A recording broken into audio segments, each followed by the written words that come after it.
situasi yang krusial bagi Mas Hasto itu.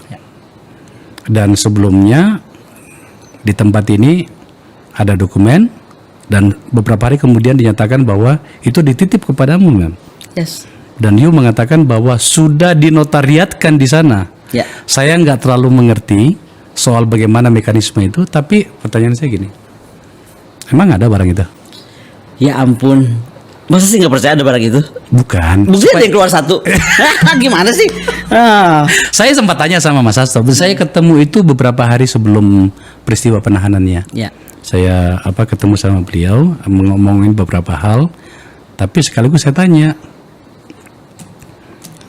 yang 21 itu 21 ya yang pertama itu ya. 21 itu ya? Memang ada ya? Dia bilang bukan 21, 37, tapi kan satu sudah dibuka di tempatmu, bro.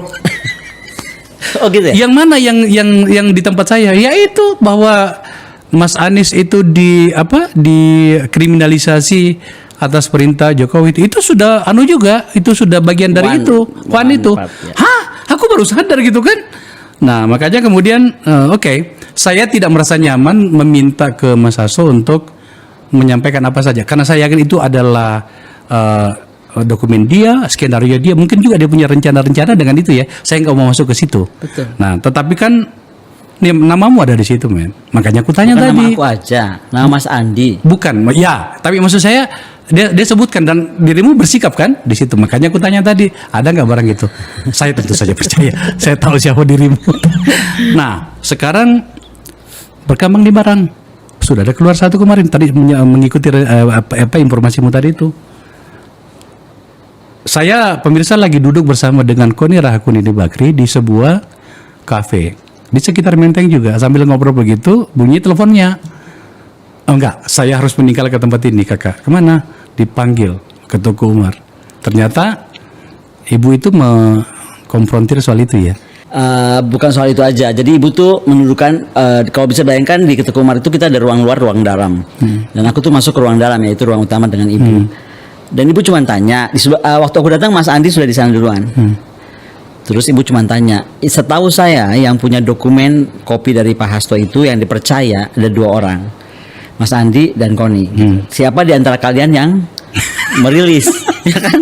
Lah, aku lihat di atas sama Mas Andi, nggak mungkin banget Bu kalau dokumen saya masih di Rusia. Gimana saya mau akses? Saya hampir 1 bulan kan pergi meninggalkan Rusia, dan perjalanan dengan ibu tuh hampir 2 minggu lebih. So kapan ngambilnya itu nggak mungkin banget. Nah yang kedua Mas Andi, ya aku lebih nggak mungkin lagi lah gitu kan. Tapi sekarang siapa punya? Nah akhirnya waktu itu ibu memanggil Pak Roni Talapesi untuk menginvestigasi siapa kira-kira yang punya lagi.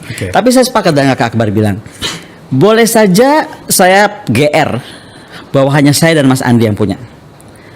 Tapi saya kan nggak ikut tiap saat perkembangan situasi hukum Mas Hasto.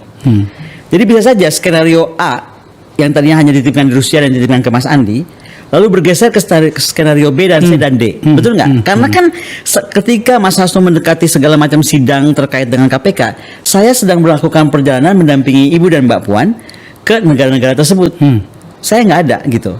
Ya, jadi saya mungkin saja Mas Hasto sudah punya plan lain yang belum sempat dikomunikasikan juga dengan saya gitu.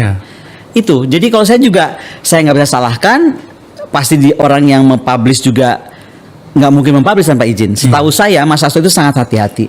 Itu kenapa saya banyak ditelepon wartawan, saya banyak ditelepon kawan-kawan editor dan sahabat-sahabat semuanya yang minta saya merilis. Saya bilang saya nggak mungkin, karena kalau itu saya melanggar hukum. Saya yang bisa disuruh sama Mas Hasto, nggak akan mungkin.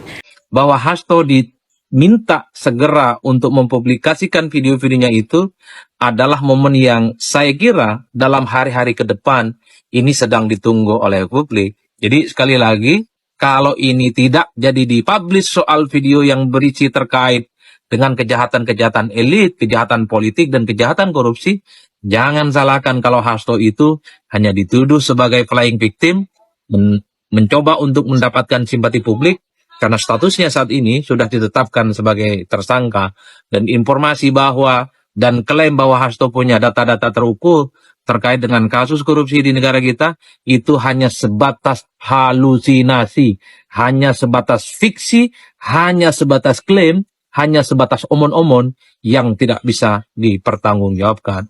kemarin kita ketemu. Kakak nitipin buku kan? Iya, iya. Yes. Supaya ada bacaannya lah gitu Supaya kan. ada bacaannya. Iya. Dan saya lihat bukunya bagus banget ya, bikin membuat semangat lah paling enggak. Nah, kenapa juga saya senang kakak kirim buku? Karena saya mendengar kabar buku Cindy Adams itu nggak boleh dibaca oleh beliau Tentang Bung Karno. tentang Bung Karno. Oke. Saya nggak sebutkan siapa yang beri kabar, tapi Cindy Adams itu nggak boleh masuk. Nah, itu juga kan saya ini orang yang merasa loh, sebentar, dia tuh belum terpidana loh. Even terpidana seperti Bung Karno aja itu masih bisa terima buku. Ingat? Misalnya waktu beliau di Bandung penjara, itu kan Bu Inggit bawa buku. Sehingga beliau bisa nulis surat dengan pakai paku-paku itu kan. Maksudnya KPK tidak Petugas KPK KPK tidak mengizinkan untuk membaca buku Cindy Adams. apa alasannya? Nah, saya nggak tahu. Tapi tadi pagi saya telepon Pak Abraham. Enggak, tadi pagi dong. Mas, kakak ngasih buku kan kemarin sore. Iya. Nah, kemarinnya setelah aku bubar dari kakak dari Teguh Umar, saya ke toko buku Gramedia. Saya malah cari buku lagi. Ya kan, kayak Nelson Mandela, kayak orang-orang yang bersikap untuk negara gitu. At least yang saya mau bilang adalah buku itu nggak berbahaya, itu bukan senjata yang mematikan gitu. Terus kemudian saya telepon kakak Abraham Samad. Pak Abraham, aku mau tanya nih, saya mau kirim buku dan saya ketitipan dari Pak Akbar Faisal buku untuk Pak Hasto. Ini bisa dikirim nggak ya? Kenapa yang saya dengar nih Cindy Adams nggak boleh masuk? Menurut Pak Abraham Samad adalah melanggar hak asasi manusia ketika seorang di dalam penjara atau sedang dikurung dalam apapun tidak boleh membaca buku. Pertanyaan saya, di mana letak ancamannya itu buku dianggap ancaman? I don't know, makanya hari ini saya telepon kakak Roni. Oh, jadi buku saya belum sampai? Belum, masih dalam perjalanan. Oh, Bersama gitu. buku saya, jadi kita ada 5 buku nih. 4 punya aku, 1 punya kakak. Jadi akhirnya aku ke kakak Roni Talapesi. Dan hari itu juga ketemu kakak Roni Talapesi yang waktu saya ke Teguh Umar. Yeah. Saya bilang, saya mau ketemu Pak Hasto karena saya sudah harus pulang ke Rusia. Nah, kakak Roni bilang memang aturan KPK selama berapa minggu ke depan tuh hanya boleh lawyer dan keluarga terdekat. Itu untuk pertemuan atau menerima tamu. Yes. Tapi kalau buku kan bisa saja misalnya kita titip di tas satpam. Nggak bisa. Kemarin itu begitu, yang nitipin saya siapa bapak yang minta itu katanya. Kalau nggak salah sekretaris bapak bilang bapak yang minta buku itu, tapi ditolak, nggak boleh. Nah, sekarang kita bicara tentang bukti-bukti itu. Karena orang menunggu itu, Mem. Bukti apa? Bukti-bukti yang dititipkan itu. Subhanallah, jangan juga bikin yang sama ya. Maksudnya aku mesti nge-push sekarang. I have to tell you what is the document. Bukan. Tentu saja tadi kan disebutkan aku tidak punya otoritas untuk itu kan. Tapi maksud saya begini. Saya harus bicara apa ya supaya ini kelihatan seperti bahasa yang soft. Itu bicara tentang apa sih?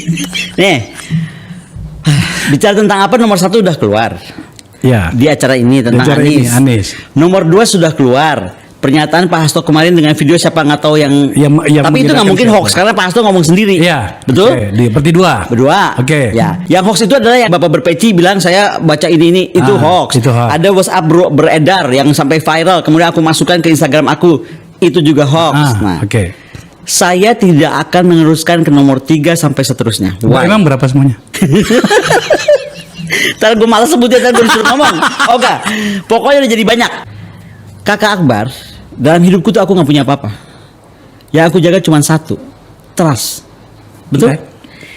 Kalau itu saya lakukan, maka saya kena pasal pengkhianatan kepercayaan atau breach of trust. Dan ini yang nggak mungkin aku mau ambil resiko. Jadi dengan segala hormat kakak, aku tahu kakak penasaran banget seluruh dunia, seluruh masyarakat Indonesia penasaran banget, terutama mungkin Presiden Jokowi yang penasaran banget, ya atau Madam Presiden Jokowi yang sampai tebak-tebakan di bandara itu gua nggak tahu juga, ya penasaran banget. Tapi please ya, saya juga punya hak asasi saya yang harus saya jaga selain hak asasi Mas Hasto, makanya kami itu diikat dalam perjanjian. Kenapa cuma kerja saya? Mas Andi juga sama. Gubernur, iya gubernur mana juga menandatangani perjanjian itu, nggak bisa karena ada sanksi notaris itu yang saya sebutkan cuma berapa biji tapi ada sanksi notaris juga, ada lain-lain gitu, jadi saya nggak akan mungkin. Apakah persoalan hukum yang terjadi pada Hasto ada muatan politik atau murni persoalan hukumnya adalah bagaimana Hasto harus tampil ke publik. Satu-satunya cara untuk membangun narasi bahwa tersangkanya Hasto itu adalah penuh dengan unsur politis dan kriminalisasi dengan cara membangun opini bahwa Hasto sebenarnya punya begitu banyak data terkait dengan kasus-kasus besar yang membelit bangsa dan negara kita ini.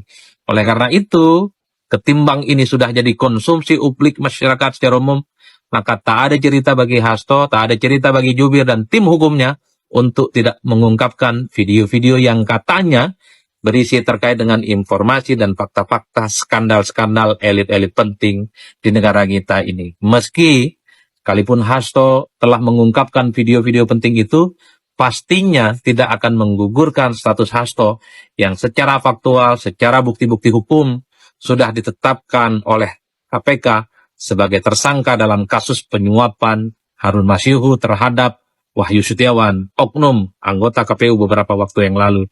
Jadi sekalipun Hasto ini mengungkapkan 1, 2, 3 orang, banyak orang, pejabat penting di negara kita ini, melakukan tindakan korupsi, melakukan abuse of power, mengubah aturan-aturan hukum demi kepentingan politik, sekali lagi, itu tidak akan mengubah posisi Hasto yang sudah ditetapkan sebagai tersangka oleh KPK. Ada pihak yang mencoba untuk menaikkan level tekanan ini kepadamu, entah tahu apa sampai atau tidak, bahwa seorang Koni Rahakundini Bakri tidak bisa berlindung di balik kerahasiaan antar dua pihak itu yang sifatnya perdata ketika isi dokumen itu menyangkut dengan negara. Ada yang mengatakan seperti Ini itu. menarik. Ah. Emang dia tahu isi dokumennya? Gue balik Oke. lagi. Ah. Klasifikasi, jangan ngajarin gue soal klasifikasinya. Gue dosen tentang itu. Iya dong. Ya, sekarang gue tanya, emang lu tahu ya dokumennya Iya. apa? Yang mana coba? Yang mana coba? Nah, udah gitu aja. Jangan sampai praduga-praduga. Nah, jadi kalau gue bilang nih, ada sekelompok orang yang mau bikin jebakan Batman buat gue. Oke. Ya kan?